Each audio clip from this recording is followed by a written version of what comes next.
السميع العليم من الشيطان اللعين الرجيم. بسم الله الرحمن الرحيم. الحمد لله رب العالمين. وصل يا رب على محمد وآله الطيبين الطاهرين. وعجل لوليك الفرج يا كريم. واجعل فرجنا بفرجه يا أرحم الراحمين. توكلت على الله العظيم. رب اشرح لي صدري ويسر لي أمري واحلل عقدة من لساني يفقه قولي. رب يسر ولا تعسر وتمم بالخير. آمين يا رب العالمين.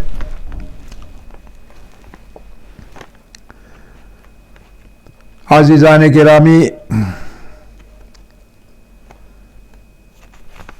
کلام کے درس میں ہم وحدانیت الہی کے بارے میں بات کر رہے ہیں. آج کل خدا کی وحدانیت، خدا کی یکتائی، خدائے یکتا کے بارے میں بات کرتے ہیں. یگانہ، خدائی یگانہ، منفرد، اس جیسا کوئی نہیں، بے نظیر، بے مثل، بے شریک.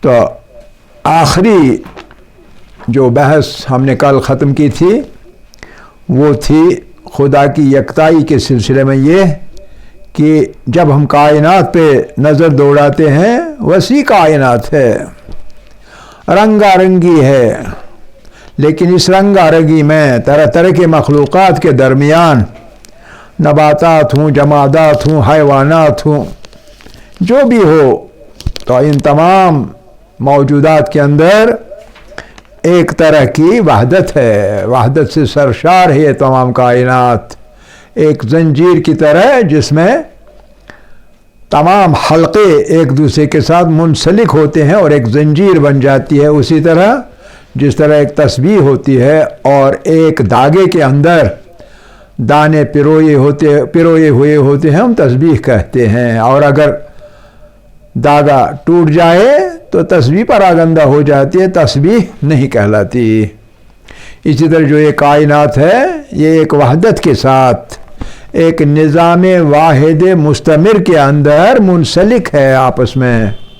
اور اس میں جو وحدت ہے تو یہ وحدت اسی صورت میں پیدا ہو سکتی ہے جب کسی ایک نے اس ساری کائنات کو پیدا کیا ہو.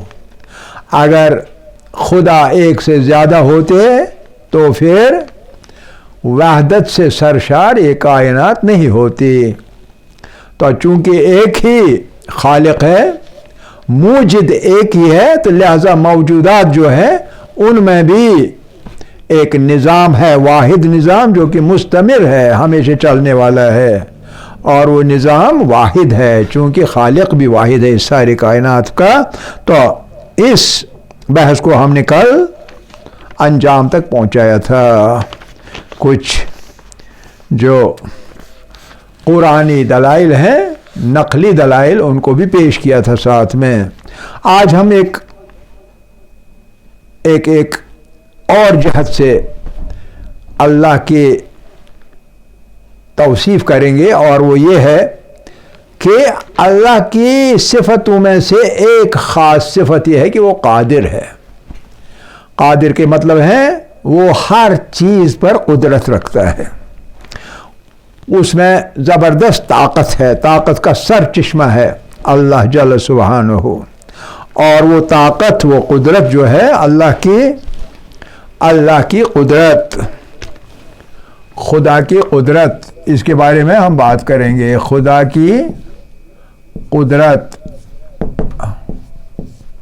تو یہ بھی غیر محدود ہے، غیر محدود ہے، بے انتہا، کوئی حد نہیں اس کی قدرت کا. اللہ کی قدرت بے انتہا ہے، اور قدرت کے معنی کیا ہے کہ طاقت ہے، طاقت ہے، بے انتہا طاقت ہے. اللہ بہت زیادہ طاقتور ہے جس کا کوئی حد نہیں، کوئی اور اتنا طاقتور نہیں جتنا خدا ہے.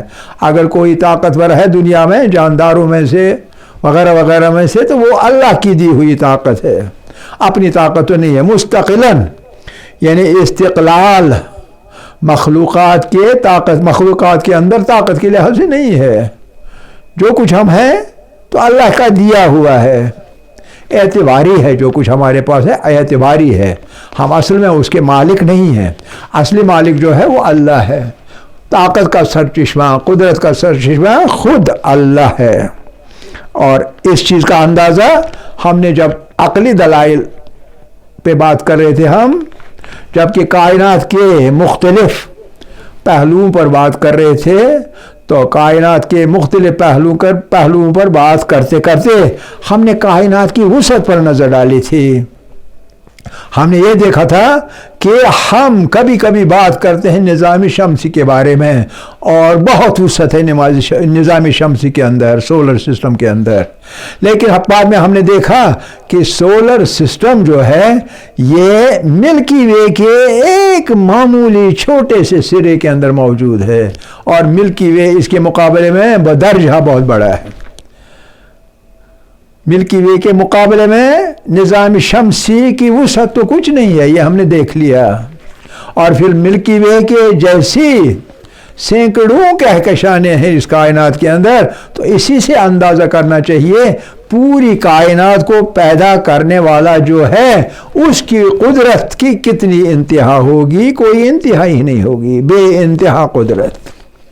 خدا کی قدرت ایسی چیز ہے جس کی بنیاد پر سب کچھ موجود ہے. اگر قدرت اللہ کے یہاں نہیں ہوتی تو کچھ پیدا نہیں کر سکتا تھا، نمبر ایک. اور نمبر دو، جو کچھ پیدا کیا ان کو مسخر کیا، اپنے قبضے میں رکھا. کل ہم نے پڑھا کہ شمس اور قمر جو ہے ان کو بھی اللہ مسخر کیے ہوئے اپنے سلطے کے اندر، اپنی قدرت کے اندر رکھے ہوئے ہے. کیوں وہ چڑھا نہیں کر سکتا کوئی. یہ اللہ کی صفت ہے، اللہ کی قدرت ایسی ہے. اور حقیقت یہ ہے کہ اللہ کی قدرت وہ صفت ہے جس کی وجہ سے سب کے سب اس کے مطیع اور فرمان بردار ہیں.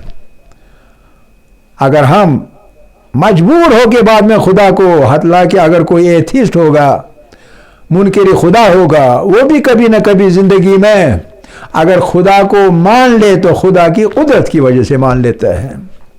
یعنی مجبور ہے ہر کوئی کہ خدا کی قدرت کو نظر میں رکھتے ہوئے قبول کر لے خدا کی خدائی کو. اگر اس میں عقل ہوئی، اگر عقل نہ ہوئی تو نہ سمجھے تو وہ الگ چیز ہے. جو مادہ پرست ہیں وہ سمجھتے نہیں ہیں، تو اس لیے وہ قبول کریں یا نہ کریں. لیکن عقل مند لوگ جتنے سارے ہیں وہ ایک دم سے اپنی جبین نیاز اللہ کی قدرت کے سامنے، اللہ کی عظمت کے سامنے، اللہ کی کبریائی کے سامنے خم کرتے ہیں. اور یہ سب کس وجہ سے ہے کہ خدا کی قدرت جو ہے یہ غیر محدود ہے. اور یہ سب سے زیادہ واضح اور روشن ترین دلیل ہے. خدا کی قدرت یہ روشن ترین دلیل ہے، روشن ترین دلیل ہے اللہ کی عظمت پر، اللہ کے وجود پر اور اللہ کی عظمت پر. روشن ترین دلیل ہی ہے سب سے زیادہ. اور جو بھی کائنات کے اندر طرح طرح کے رنگا رنگ کے موجودات آپ دیکھتے ہیں تو ان کے اندر ان کے مطالعے سے روشن ترین دلیل خدا کی قدرت کے بغیر اور کوئی دلیل نہیں ملے گی. اور جو بھی عقل مند ہوگا، تو میں نے کہا کہ اس عظیم نظام کے خالق جو کائنات ہے، کائنات کے عظیم نظام کے خالق کے سامنے، اس کی قدرت لامتناہی بے انتہا قدرت کے سامنے وہ اپنا سر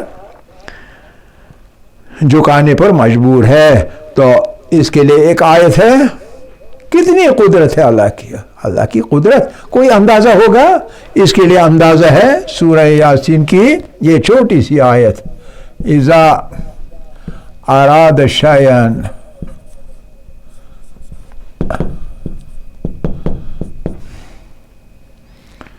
ان یقول لہو کن فیکون.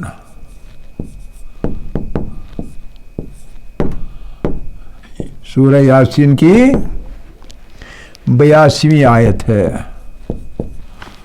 اذا اراد شیئا تو پھر ان یقول کہنا پڑتا ہے اللہ کو کن فیکون، اور وہ ہو جاتی ہے. یعنی اللہ کے صرف کہنے سے قدرت ایسی ہے کہ اللہ کے کہنے کی دیر ہوتی ہے، اور جو بھی چاہے جس چیز کا بھی ارادہ کرے وہ چیز ہو جاتی ہے. گویا تکوین جو ہے، پیدا کرنا جو ہے، قدرت تکوین، بنانے کی، پیدا کرنے کی، کسی بھی چیز کو بنانے کی، پیدا کرنے کی، خلق کرنے کی جو قدرت ہے، یہ اللہ کے اندر اتنی لامحدود ہے، اتنی غیر محدود ہے، اتنی لامتناہی ہے کہ صرف اللہ کے کن کہنے کی ضرورت پڑتی ہے. کن ان یقول لہ کن، اور فیکون تو وہ ہو جاتی ہے. کن فیکون. اور یہ اللہ کی قدرت کا ایپیٹوم جو ہے،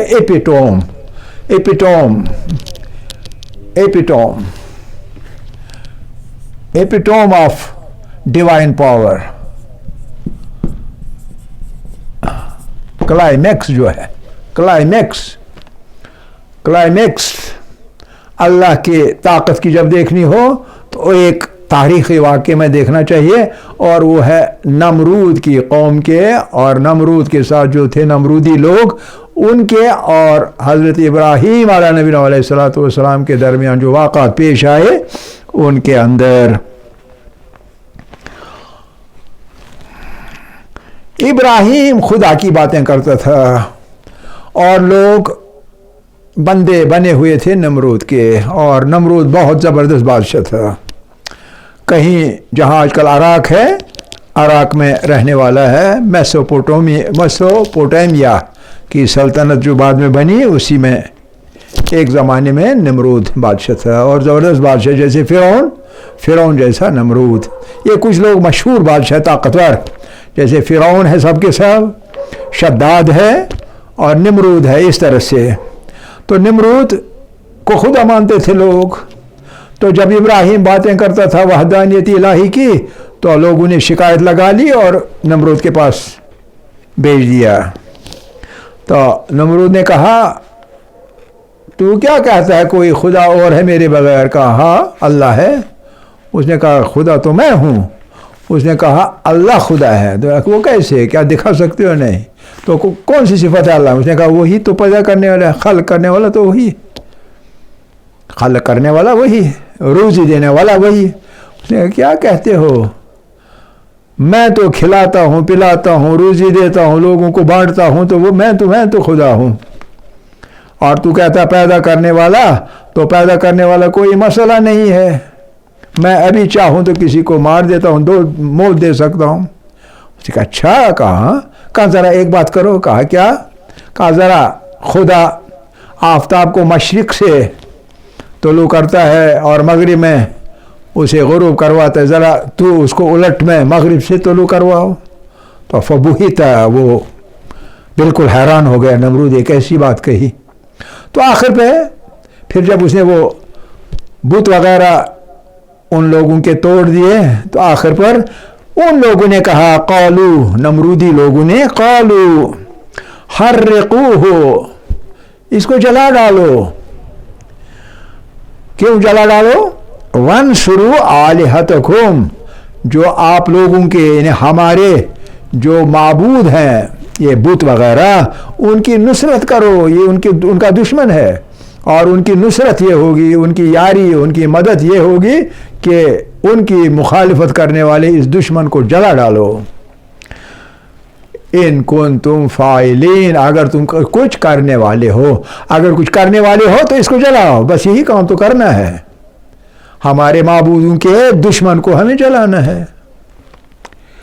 تو جب پھر بعد میں وہ لمبا قصہ ہے کیسے آگ جمع کی گئی بہت دیر تک وغیرہ وغیرہ، اور اس میں آگ لگائی گئی تو ایک مجنبیق تیار کی گئی جس کے ذریعے سے ابراہیم کو آگ میں پھینکا گیا، کیونکہ اتنی شدت تھی آگ میں. مشکل پیدا ہو گئی، مسئلہ پیدا ہو گیا ان لوگوں کے لیے کہ ابراہیم کو کیسے لیں گے اور آگ میں ڈالیں گے؟ کوئی آگ کے نزدیک پھٹک بھی نہیں سکتا تھا. تو ایک مجنبیک پیدا کی گئی، بنائی گئی، بلکہ کہیں گے انوینٹ کی گئی، انوینشن پیدا کی انہوں نے، ایک موجمبیک بنا جس کے ذریعے سے پھینکا جا سکتا تھا. تو اللہ نے اس جگہ اس قدرت کا ایک ایپیڈوم دکھایا. قلنا یا نارو، قلنا یہ اسی میں ہے. قلنا اللہ کا فرمان ہے، پھر ہم نے کہا یا نارو اے آگ، یا نارو، قلنا یا نارو اے آگ.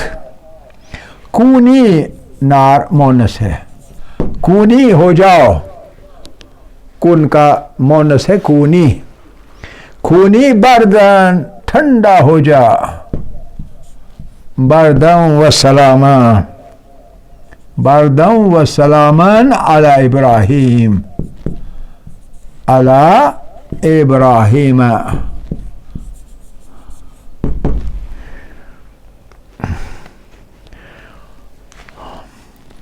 اس وقت ہم نے، اللہ کا فرمان ہے، ارشاد ربانی ہے، قلنا ہم نے کہا، کسے کہا؟ آگ سے کہا یا نارو اے آگ، کونی ہو جا، بردن ٹھنڈی ہو جا، و سلامن اور تاکہ سلامت رہے، علی ابراہیم، ابراہیم پر تو سلامتی پیدا کر، جلاؤ نہیں. وَأَرَادُوا بِهِ، دوسری اگلی آیت، وَأَرَادُوا انہوں نے ارادہ کیا تھا آگ سے، قیدن ایک مکر والا کام، ایک خراب کام، قیدن ایک ٹرکس انہوں نے. تو ہم نے کیا کیا؟ فجعلنا، ہم نے بنائی، فجعلنا ہم، ان کو ہم نے بنایا کیا؟ ان کی اس ٹرک کے مقابلے میں، اس حرکت کے مقابلے میں ہم نے ان کو کیا بنایا؟ فجعلناہم الاخسرین، سب سے زیادہ گھاٹا اٹھانے والے ہم نے ان کو بنا دیا. نمرود کی قوم کو سب سے زیادہ، اخسرین خسارہ سے، اخسرین سب سے زیادہ گھاٹا اٹھانے والا ہم نے اس قوم کو بنا دیا. اصل چیز یہ ہے، قلنا یا نار کونی بردا و سلاما. آپ کو پتہ ہے کہ آگ جو ہے، نار کی خصوصیت ہے جلانا.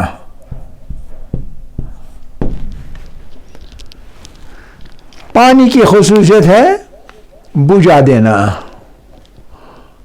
پانی اگر آگ کہیں لگ جاتی ہے، ہم کیا کرتے ہیں؟ ہم فائر بریگیڈ کو فون کرتے ہیں اور فائر بریگیڈ آ جاتا ہے. وہ کیا کرتا ہے؟ وہ پانی لاتا ہے اور آگ پہ پھینکتا ہے تاکہ اسے ٹھنڈا کرے، بجھا ڈالے. لیکن اللہ کیا کرتا ہے؟ اللہ نے آگ کی خصلت کو ہی بدل دیا. غور فرمائیے کیا کمال ہے. یہ کمال تو سارے قرآن میں آپ کو ایسا کمال اور کوئی نہیں معلوم ہوگا. یعنی اللہ خصلتیں بدلتا ہے جب چاہے تو.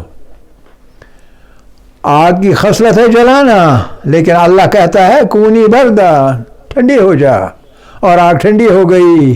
وہ سلامن علی ابراہیم، اور ابراہیم کے لیے سلامتی مہیا کر، ابراہیم کو سلامت رہنے دے. اور جب وہ لوگ، آگ وغیرہ ٹھنڈی ہو گئی، وہ لوگ آئے تو کہا کہ ابراہیم تو جل چکا ہوگا، اس کا تو کچھ باقی نہیں ہوگا. تو ابراہیم کو دیکھا گلزار، اس آگ کو ارد گرد گلزار بنا ہوا. نار نمرود کو گلزار بنا دیا تو نے، اے اللہ، نار کو گلزار بنا دیا. یہ تو کمال ہے. یہ تو اس میں تو سائنسی کوئی سبھی جو تھیوریز ہیں اور سائنسی جو پراپرٹیز ہیں وہ سب کی سب فیل ہو رہی ہیں یہاں. اور یہ تاریخی واقعہ ہے، سبھی اولڈ ٹیسٹمنٹ میں بھی موجود ہے، نیو ٹیسٹمنٹ میں بھی موجود ہے، تاریخ میں بھی موجود ہے. یہ ایسا واقعہ نہیں کہ بس ایک طلسماتی واقعہ ہو، ایک دیو مالائی قصہ ہو. یہ ایسی بات نہیں. راون اور رام والا قصہ تو نہیں ہے یہ دیو مالا. یہ تو بالکل سائنسی بنیادوں پر یہ واضح ہو جائے یا نہ ہو جائے، اس کی تشریح و تفسیر ہو جائے یا نہ ہو جائے، لیکن واقعہ رونما ہو چکا ہے. قلنا یا نار کونی بردا وسلاما علی ابراہیم وارادوا بہ کیدا، انہوں نے تو ایک بنا دیا تھا ایک چھلاوا، فجعلناہم الاکثرین، لیکن ہم نے ان لوگوں کو سب سے زیادہ گھاٹا اٹھانے والوں والا بنا دیا۔ تو یہ ہے ایپیٹوم آف قدرت الہی، قدرت الہی کا کلائمیکس۔ تو اس واقعے سے جتنا ظاہر ہوتا ہے کہ اللہ کی قدرت کتنی عظیم ہے، اتنا کسی اور چیز سے پتہ نہیں چلتا۔ تو ہم کیا نتیجہ نکالیں گے؟ ہم یہ نتیجہ نکالیں گے کہ خالق کائنات جو ہے، خالق کائنات جو ہے وہ ایسا ہے کہ دنیا کی تمام چیزیں، دنیا کی دو طرح کی چیزیں ہو سکتی ہیں، ایک مواد ہے میٹیریلز، اور دوسرا ان مواد کے لیے قوانین، قوانین اور مواد، مادہ اور قانون۔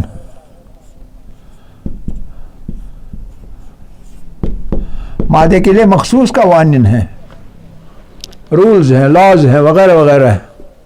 جیسے یہ لا ہے کہ آگ جلاتا ہے، یہ قانون ہے، مادے کی خاصیت ہے، خاصیت، پراپرٹیز، یہ قوانین ہیں۔ تو مادہ اور قوانین، مواد و قوانین، دونوں چیزوں کا خالق جو ہے، ان کا موجد جو ہے، ان کا موجد یہی اللہ ہے، موجد اللہ ہے۔ اور جب موجد اللہ ہے، کس کس چیز کا؟ جو کچھ ہے اس سب چیزوں کا، مواد کا، سورج مواد میں آئے گا، چاند مواد میں آ جائے گا، زمین مواد میں آ جائے گی، کہکشانیں مواد میں آ جائیں گی، تو قوانین میں آ جائے گا، ان کی روشنیاں، ان کی دوریاں، ان کی کشش ثقل وغیرہ وغیرہ، یہ قوانین میں آ جائے۔ ان سب کا موجد اللہ ہے۔ جو اللہ موجود ہے تو اس لیے سب کچھ بنانے والا جو ہوتا ہے، بنانے والے کے ماتحت ہوتا ہے وہ سب کچھ جو اس نے بنایا، کیونکہ وہ جب بناتا ہے تو ایسے بناتا ہے کہ اسی کی ارادے سے بنی ہوئی بات ہے، اسی کی تابع ہے۔ تو جب اسی کی تابع ہے تو اس لیے قرآن کے اندر ہے والشمس والقمر ان ربکم السماوات والارض فی ستۃ ایام ثم استوى علی العرش یغشی اللیل النہار یطلبہ حثیثا والشمس والقمر والشمس،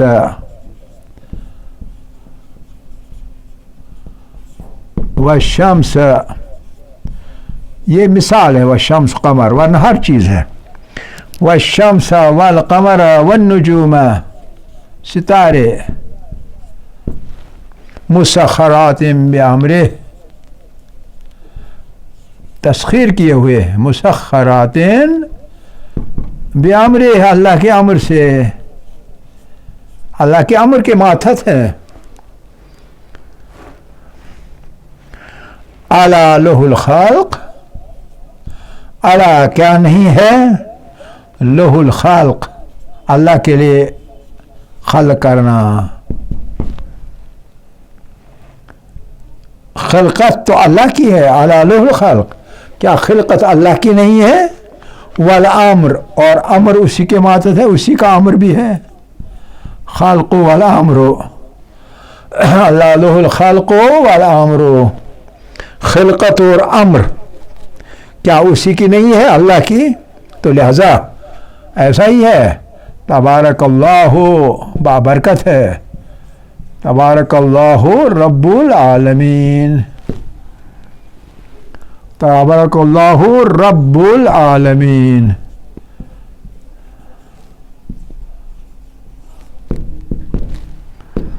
اعراف کی 54ویں آیت، آیت نمبر 54، 54۔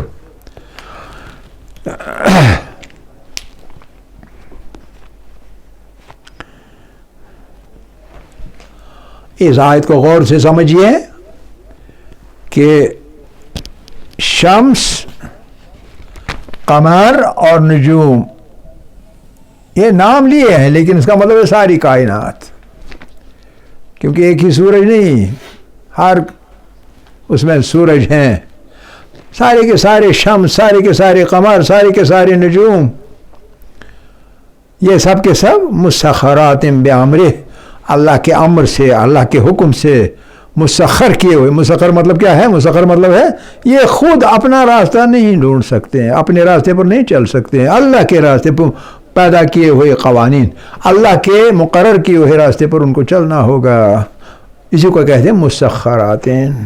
تو پھر ایک سوال، اعلیٰ لہ الخلق والامر، اعلیٰ کیا نہیں ہے لہو اس کا، یعنی اللہ کا، الخلق والامر پیدا کرنا بھی اور پیدا کرنے کے بعد حکم دینا بھی، کیا اس کے لیے نہیں ہے؟ ہاں اسی کا ہے۔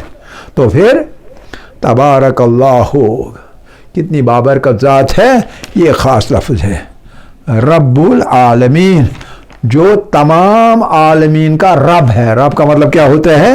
ان کو برقرار رکھنے والا، روزی دینے والا، ان کے اندر حرکت جاری رکھنے والا، ان کو جاری و ساری رکھنے والا۔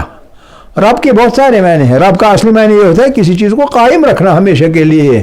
اللہ لا الہ الا هو الحی القیوم، وہ خود قیوم ہے تو ہر چیز کو قائم رکھے ہوئے، تو قائم رکھنے والے کو رب کہتے ہیں۔ ہم کو قائم رکھتا ہے روزی دے کر، تو اس لیے ہم زندہ ہیں۔ روزی روکے گا ٹائم آ جائے گا اور ہم کو چلنا پڑے گا۔ تو رب العالمین وہی ہے۔ اور تنزن ایک اور آیت ہے بہت، سورہ فاطر کی 44ویں آیت، وما نہیں ہے، وما کان نہیں ہے، کان یعنی ہے، وما کان اللہ اللہ کے لیے نہیں ہے، وما کان اللہ اللہ نہیں ہے ایسا، اللہ کے لیے نہیں ہے یہ بات کہ لیعجزہ من شیء، لے تاکہ کرے، یعجزہ عاجز کوئی چیز، لیعجزہ کوئی چیز عاجز کرے اسے، من شیء چیزوں میں سے، کوئی چیز، من شیء یعنی کوئی بھی چیز اسے عاجز نہیں کر سکتی ہے، اسے چیلنج نہیں کر سکتی ہے۔ تمام کائنات میں کوئی چیز نہیں ہے جو اللہ کو چیلنج کرے، عاجز کرے۔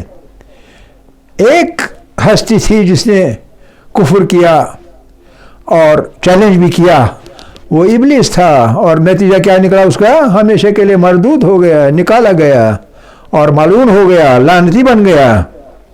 ورنہ وما کان اللہ نہیں ہے اللہ کے لیے یہ کہ لیعجزہ من شیء کوئی چیز اسے عاجز کرے، فی السماوات والارض تمام آسمانوں میں، سماوات جمع میں ہے، فی السماوات والارض، سماوات جب جمع ہے تو عرض بھی جمع ہے۔ عرض اگرچہ واحد کا لفظ ہے لیکن سماوات کی وجہ سے مطلب ہے ساری زمینیں، جتنی زمینیں کائنات میں ہیں ان تمام زمینوں کے اندر اور تمام آسمانوں میں اندر کوئی چیز نہیں ہے جو اسے عاجز کر سکے۔ انہو کانا، کیوں؟ انہو تحقیق بے شک وہ ہے، انہو کانا بے شک وہ ہے، علیماً قدیرہ، دو چیزیں، ایک علیم ہے، علم والا ہے، کسی کے پاس علم کچھ نہیں ہے بغیر اللہ کے، علیم ہے یعنی ایکسٹرا آرڈنری طور پر علم ہے اس کے پاس، قدیرہ اور قدرت بھی ایکسٹریم ہے، قدیرہ، علیماً قدیراً۔ فاطر کی 44ویں آیت، 44، آیت نمبر 44۔ والحمد للہ رب العالمین اولا و آخرا و ظاہرا و باطنا۔